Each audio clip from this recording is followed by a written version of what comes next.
আসসালামু আলাইকুম এভরিওয়ান, আশা করি সকলে ভালো আছেন। নতুন একটি ডেইলি ব্লগে সকলকে জানাচ্ছি স্বাগতম। তো সকালবেলা ঘুম থেকে উঠে ছেলেপেলে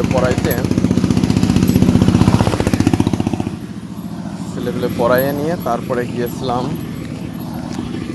কোচিং থেকে এসে খাওয়া দাওয়া করে একটু ঘুমাইছিলাম। ঘুম থেকে উঠে তারপরে গোসল করে খাওয়া দাওয়া করে এখন যে যাচ্ছি জালিয়াপাড়ায় পড়াইতে।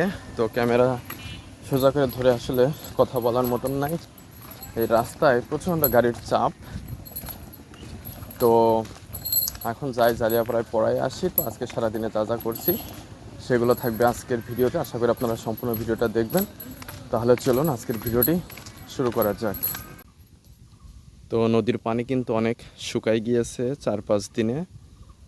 তো আর পানির অবস্থা খুবই খারাপ, কোস্টার জাগ দেওয়ার কারণে পানি সব কালো হয়ে গিয়েছে।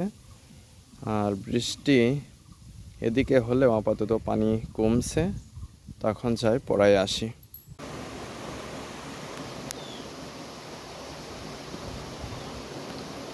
তো পড়ানো হয়ে গেল, এখন যাব কোচিংয়ে।